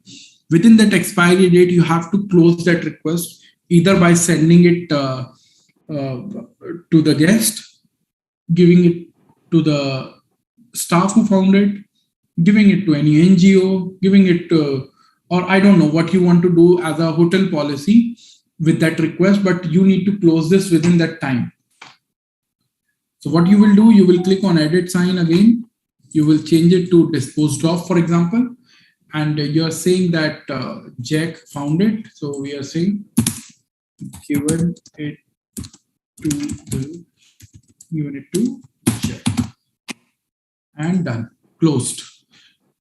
With this disposed of and returned, we have actually closed this particular lost and found request, and now we cannot make any changes into this request. We can search for the request using the location, group ID, reservation ID, guest number, the ticket number, right? We can search it by the lost date, found date, return date, disposed of date, right? Then you will have these date filters, search by the category. We have selected high value, non-value, or liquor, right? And the current status, lost, found, returned, or disposed. All these reports can be fetched into PDF, Excel, and CSV. Right? So that's all in the lost and found. That was not a very major department, right? So this is only to register the lost and found request and rate it closed based on the instructions that you are getting. So that is all that we have in the guest console. Log in and log out. Any kind of queries are welcome for lost and found or guest service or pre-check-in. Nothing happens automatically. That will be remains as it is, but as a system, right? Once it is expired, it depends upon hotel policy. What do you want to do with that particular thing? In Hotelogix, who is in charge of accessing the guest service module? Now that depends upon the rights given by the core team or the manager. They will need to decide who will have access to guest service module, lost and found, or quality manager. Not sure. That is a policy of hotel, and this will be given by the core team. A guest was booked for 4 nights. It was no show for 2 nights. He arrived on 13 while reinstating no show. Will the dates get amended automatically? Yes, the dates will be amended automatically, and he will be checked in from the 3rd day only.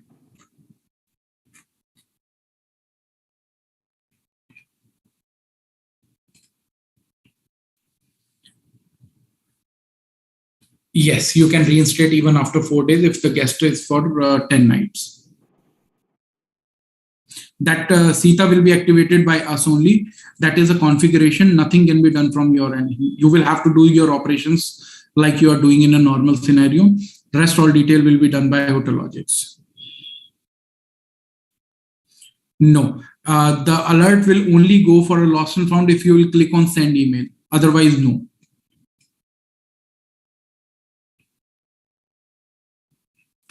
Right. So any other thing that I want to take care, Krishna, according to you? No, Ravin, I think we're good. We can give a quick break of 10 minutes and then we can continue with the housekeeping module. Done. So thank you everyone, and thank you Krishna. I'll take care of Q&A. Thank you. Yeah, so we can take a quick break of 10 minutes and then we can continue with the housekeeping module followed by a Q&A session, right? So let's take a break of 10 minutes. Thank you. Recording stopped.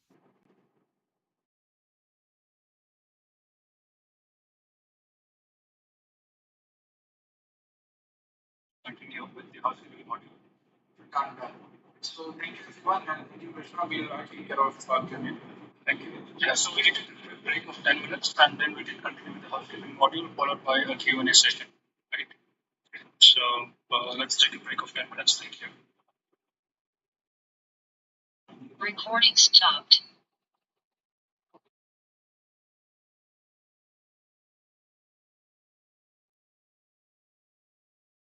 Continue with the housekeeping module. So thank you everyone, and thank you Krishna. We'll take care of Q&A. Yeah, so we can that's right.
If you're down and out and you hurt real good,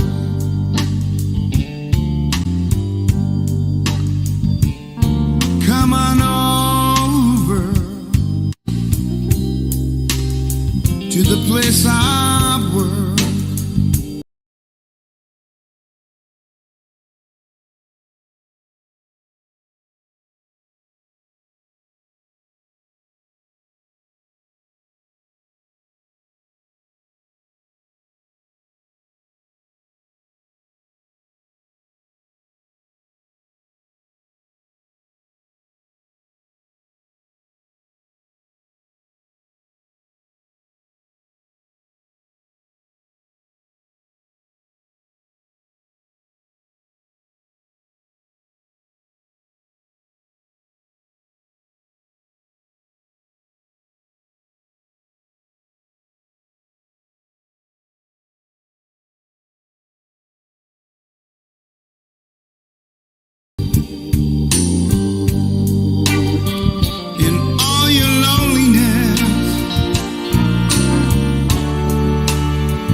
Try to soothe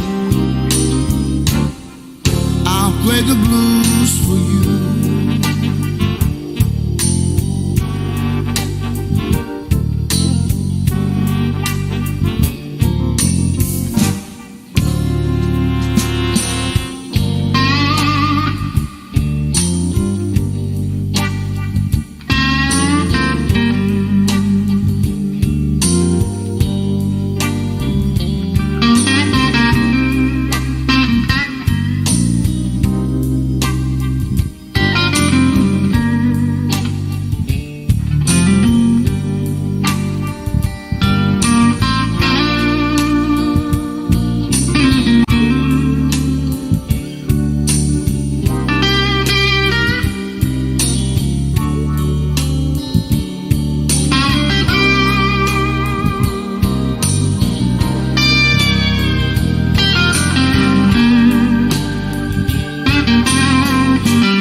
Ain't no big name, ain't no big star.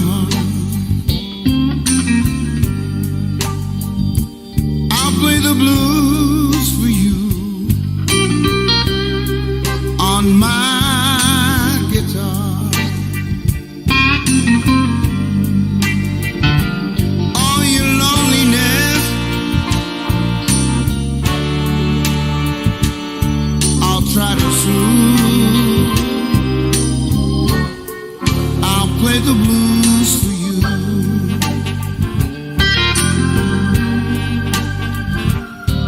Play the blues.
Let's continue our training in next 2 minutes.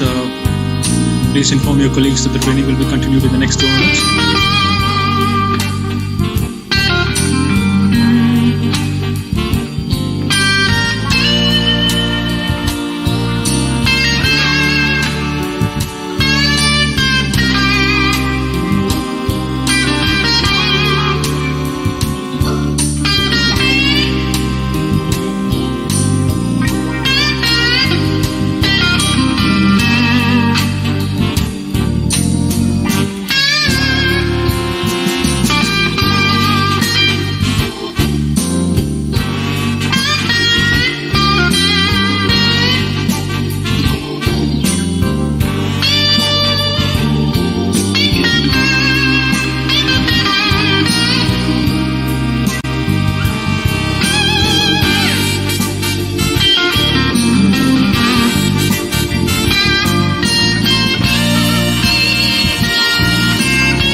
Recording in progress.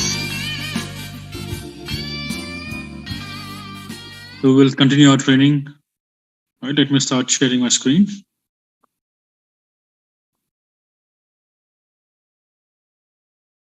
So now let's continue our training on the housekeeping module. Till now we discussed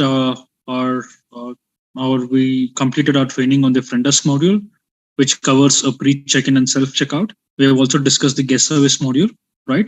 And we also discussed on the front desk room operation reports, right? Now we are remaining with the housekeeping module. Let's quickly understand how does the housekeeping module work for next 15 to 20 minutes, post which we will have a Q&A link open wherein you can raise all your questions and the concerns what you have on your logins, right? Now, to start with the housekeeping module, so if you just notice here, I have an housekeeping module over here. Now, depending on the user access, once the housekeeper logs in, automatically they'll be able to see this particular module, right? So if I'm a front office manager, automatically when I log in, I'll be able to see this particular screen. If I'm a housekeeping person, when I log in, I'll be able to see the housekeeping module directly, right? So depending on the user access, the rights and also the login module or the page will be assigned as per the user rights. Now, this is how the housekeeping module looks like, wherein you can see all the units over here, right? All the units you have at your property. You can see all the unit types. You can see the status of the unit, whether the status is in dirty or in different status. Next, you can see the configuration. The configuration is nothing but you can see the dimension of a unit, like what's the measurement and what's the size of a unit. And if there's any baby cot requested, you can see it over here. And you can see whether the unit is available or it's occupied, right? And you can also put a remark if there's any. And you can also see the services that the guest has requested till now. And if there's any discrepancy, you can enter the discrepancy also using this plus symbol. And you can see the housekeeper name over here, right? Now, next, towards your left-hand side, the housekeeper will also have access to today's check-in list. So if there is any preferences that the guest has requested before he arrives, the housekeeper will be able to see those preferences here, and they can make the arrangements before the guest walks into the property. Next, you have something called today's checkout list, where even the housekeeper will have access to today's checkout list, just to keep them informed that these are the list of all the units which are expected to be checked out, and they can get ready for cleaning, right? Next, they can also see all the status like available, reserved, occupied. They can also see the count over here. Next, here also you have same color coding, room legends, just to tell you what color indicates what, right? You have the room legends over here, and you have the housekeeping legends as well. Same like what you had in your front office module. Next, the housekeeper will also have an option to look at all the tasks assigned for them. Let's say if any task has been assigned from any other different departments, they can see it over here, right? Now, the housekeeping audit trail, even the audit trail is there in the housekeeping module, which helps the housekeeping manager to know who has cleaned which unit at what time and who has done it. In case if you want to filter by a unit name or a unit category, you can filter it here itself, right? And you can just search it over here. You can see that this particular unit 102 was changed from touch-ups to inspected by Hotelogix support, right? Now, next, if you just notice here, you have certain statuses over here, right? Now, let's understand what each status will indicate. Dirty means the unit needs to be cleaned completely. A thorough cleaning is required. Touch-up means a basic cleaning is required. Inspected means a unit is ready to be checked in, right? Please remember, a unit will be, or a reservation will be checked in only to an inspected unit. Out of service, you can mark a particular unit as out of service also. And clean means the room was cleaned, and from dirty, you can mark it as clean. And then the housekeeping manager can go and inspect it, whether the cleaning is done properly, or then they can change the status to inspected. So the flow goes like this. So from dirty, you mark it as clean. After the unit is marked as clean, the housekeeping manager will go and inspect the unit. If it's cleaned properly, then it will be marked to inspected. So dirty to clean and clean to inspected. That's the flow. Okay. Next, you also have something called DNR, same like out of order. what we discussed in the front office module, even the housekeeper will have an access to mark a particular unit as DNR. Next, you can also mark a unit as house use in case if there is any, right? Now, next, the housekeeping manager can see the list of all the housekeeper names over here for them to assign the task for cleaning. Next here, you can see a view by, right? Let's say we understand the property will have a large number of inventory, and it becomes very difficult for the housekeeping manager to filter the inventories and assign the unit one by one. So that to make the life easy of the housekeeping manager, so we have an option like view by. Let's say the housekeeping manager can filter only the dirty rooms, or they can filter only the touch-up rooms, right? So, or they can filter only the units which requires to be inspected, right? Or they can filter by expected arrivals, departures, block, first block, second block, first floor, second floor. So it becomes very easy for the housekeeping manager to filter the units, and they can assign the units for cleaning, or they can assign the units to a housekeeper for cleaning activities based on whatever filter they need to have, right? Next, here also you have audit trail here, wherein you can see the housekeeping manager can see who has cleaned what units, right?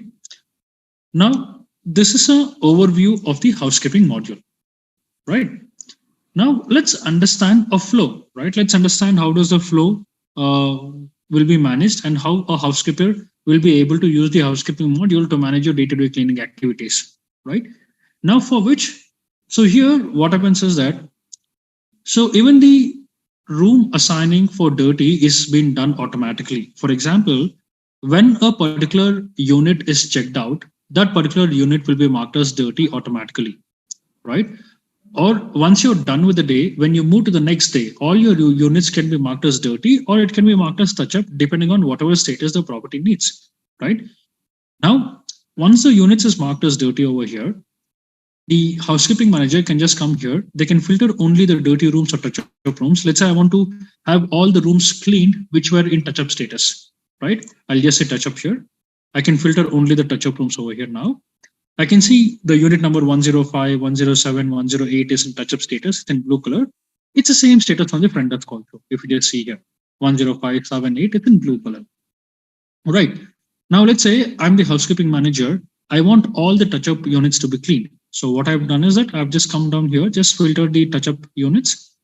Now I can select all the units in one go by just clicking over here.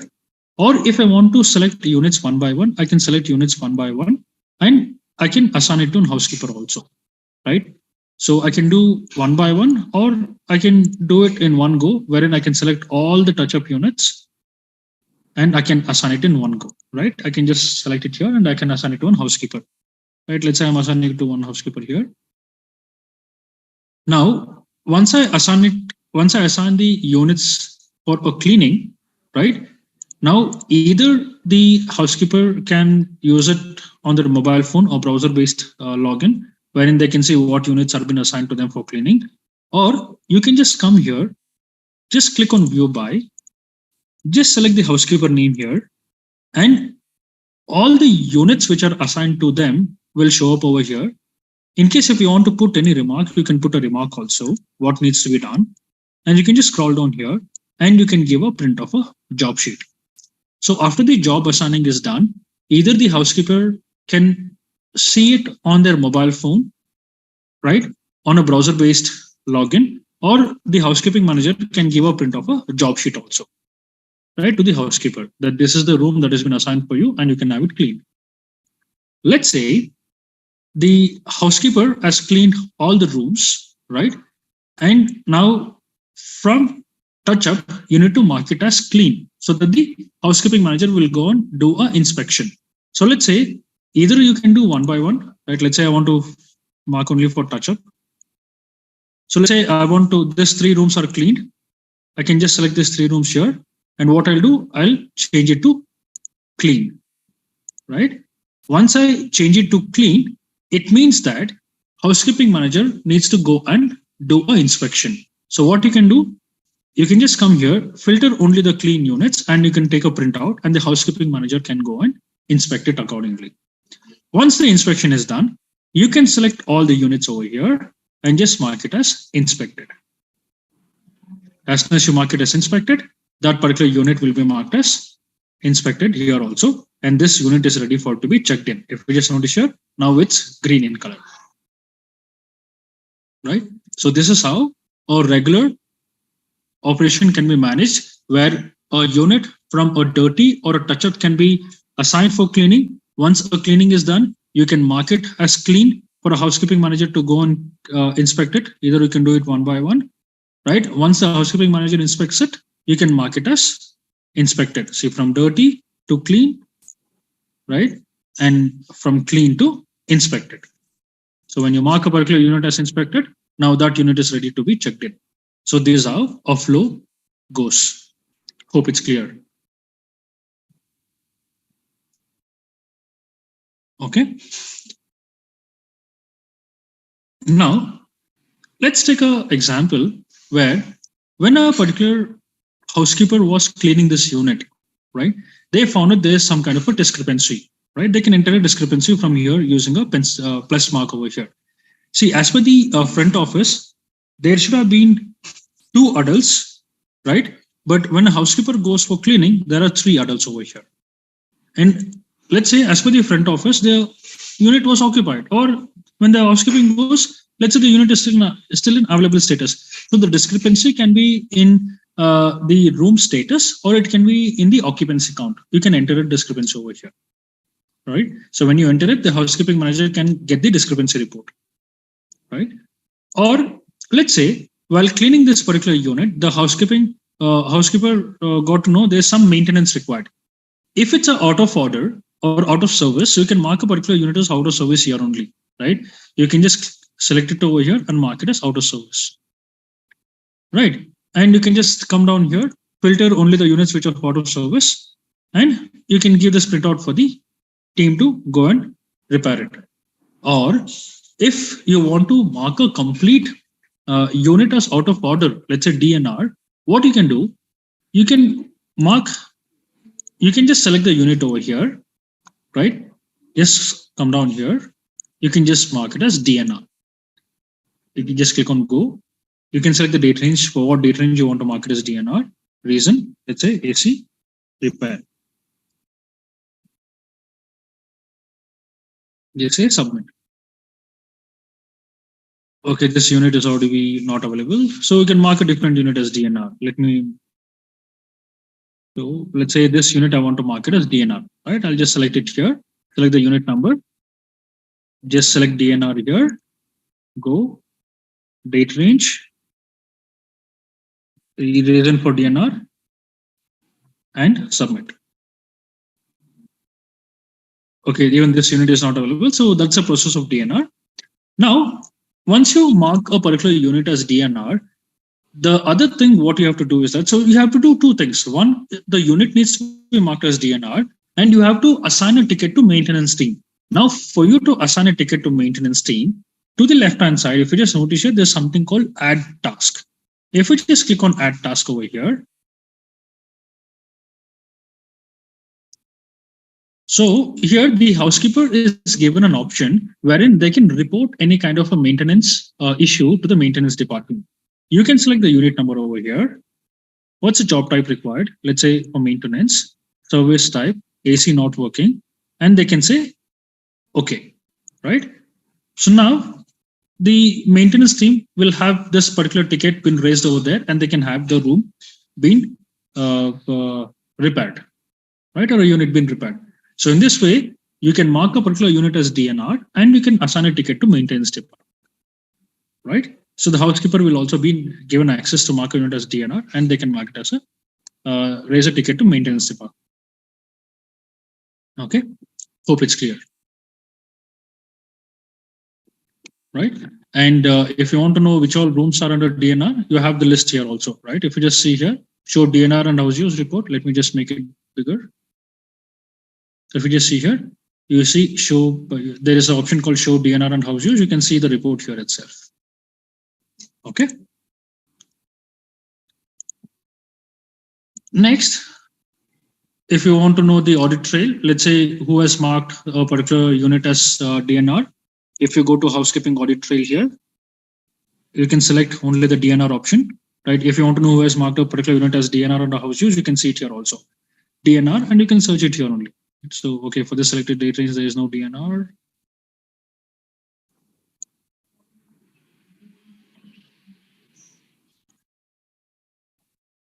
Right, if you just see here, room unit number 104 was changed from dirty to DNR by Krishna. Right, so audit trail helps the manager to keep a track of who's doing what, who has done it, when it was done. Right, so it completely keeps a track of it. Right. So this is about how you can manage your housekeeping work using the housekeeping module. One last thing I would like to cover in the housekeeping module is that even the housekeeper will be able to mark a particular unit as house use, right? So let's say if you want to mark any unit as house use, you can just select the unit over here and you can mark it as house use here, right? You need to select it here. Just go down here. You have an option called set housekeeping status and you can select house use. Just say go. So for what date range and what's the reason? Okay. Say, just click on submit. So even this unit is occupied at the front office level. Let me do it for another unit where it's not occupied. Right, so let's say house use.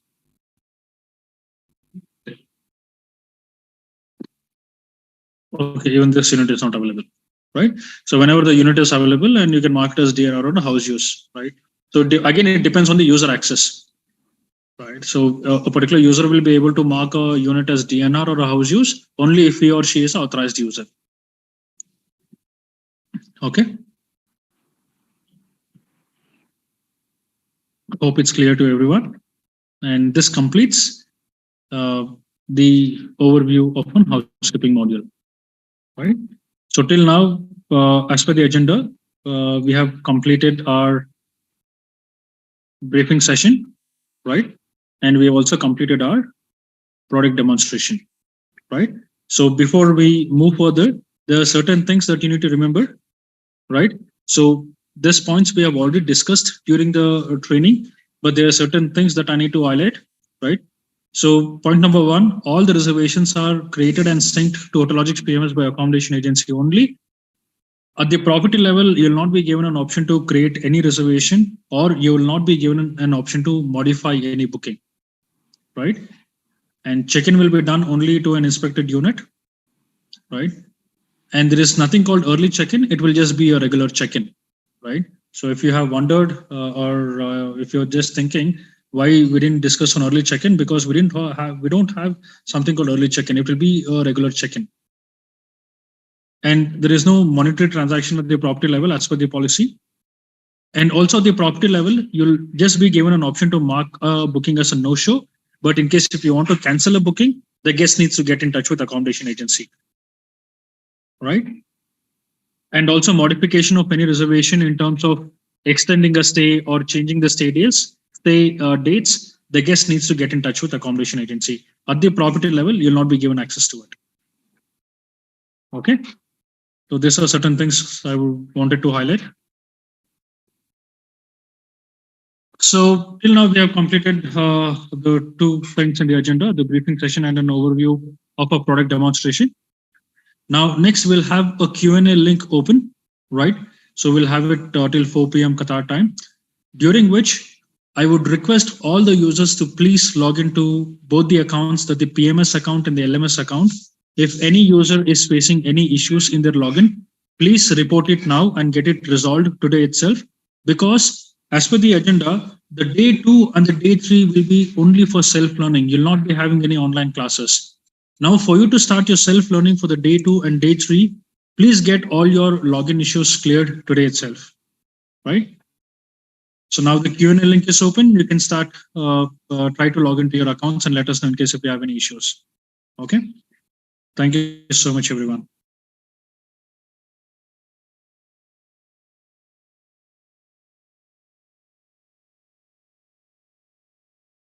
Recording stopped.